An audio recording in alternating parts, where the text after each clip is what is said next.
Governor John Carney joins us now to take a look back at his first year in office and look at his agenda ahead for 2018. Governor, thanks for being here. Appreciate your time. Yeah, good to be with you.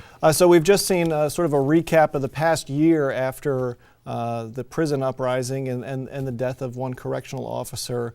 Obviously a tragic incident. A lot of the blame was placed on staffing levels at the prison as one of the big problems leading up to that incident. That's still a problem in Delaware prison staffing? It is. It was a tragic day. We recently recognized 1 year anniversary of that. It was a solemn affair out at James Vaughn Prison. We had a lot of correctional officers there. All the leadership was there. Some members of the public were there, and we laid a wreath. There was a flag lowering in his honor.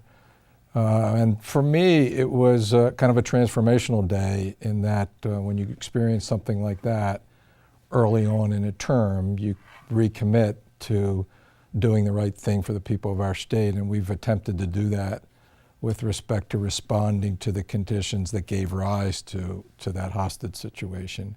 Part of it is staffing. We've increased the compensation for correctional officers. The difficulty we have is attracting people to take the vacancies that we have. And when you don't fill those vacancies, you have what's called forced overtime. So you'll have a correctional officer who's there on an 8-hour shift and has to serve another 8-hour shift, so 16 hours. And that's just too much. We have a new warden who's been doing great work. I appointed a special assistant, Claire DeMattias, who's been riding herd on the various recommendations from the independent review that was done. And we've made progress. We got a lot of work to do. I want to acknowledge that up front, but we've made some progress. I think their culture is changing. I heard that when I was just out there, and I was encouraged by that. But we're gonna keep at it, and we owe it to Lieutenant Floyd and his family and all the correctional officers to do just that. You presented your budget to lawmakers last week and set out kind of two principles that you wanted your budget to make the state strong and to be sustainable. How do you kind of balance those two? Yeah, it's really hard to balance, right? I mean, so we do have still a structural fiscal problem where our expenses are growing at a rate faster than our revenue.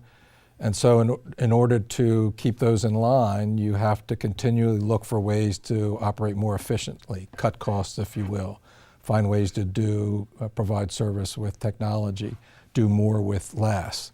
At the same time, you have to grow the economy. My primary focus is making sure that Delaware's as competitive as we can possibly be in terms of attracting business to our state and keeping businesses here. Because if you do that, you're going to generate more tax revenue to support the overall budget. So real focus on that. We're in a very different situation budgetarily. Last year we had a $400 million deficit, which we closed with about $200 of new revenue and $200 of budget cuts. Now we have a little bit of surplus. We need to invest in workforce, both on the private economy and in state employees. We have about 40% of our workforce that's ready to retire or could retire. And it requires a balance. You don't want to put any excess revenue and appropriate it or into expenditures that aren't sustainable, to your point. And so that'll be my biggest challenge this spring, is making sure the legislature doesn't add additional spending to our budget other than what we've recommended. You showed a slide during the budget presentation that showed kind of the way where revenue crosses with expenditures, and it's really within the next year, the following budget year that right. that we kind of cross back over. What can be done besides, I guess, growing the economy to both fix of it? those things that I just mentioned, and you have to tweak the growth rates on either side. You have to lower the expense growth rate, and part of that's focusing, as I mentioned in my State of the State address, on healthcare cost inflation. I mean, it's just not a burden on taxpayers in the state budget. It's a burden on private business, and anything that businesses have to spend on healthcare are investments that they can't make to be more productive and more profitable. So we have to stay focused on that. On the revenue side, it's really all about economic growth, and some of that is not completely within your control, but investing in communities and quality of life and workforce, or at least put you on a pathway to be successful, and that's what we're trying to do. And the state's unemployment rate has kind of been stubborn. It really yeah. hasn't responded to like the way the national rate has. Any idea why that is? No, I know we have more people entering into the workforce, so the unemployment rate is a rate that's determined by people seeking work, and so when you don't have people seeking, so labor participation rates are another important part of it. But there's no question about it. Everybody, all businesses, as we're really pleased with the fact that we've been able to attract two of DuPont's 3 spin-off companies to be headquartered here. But having said that, we haven't lost those companies, but they're going to be doing that with fewer employees, which goes back to your point. So providing opportunities for those, in those cases, scientists and other business people to find a place to maybe start a new business or get involved with somebody else. I mean, what's happening at Insight, they're just on the outskirts of the city of Wilmington, about 500 people there now, growing by another 400 or 500 people, really a positive thing. We're seeing growth in JP Morgan Chase and some other financial services companies. So we just got to keep at it really every day.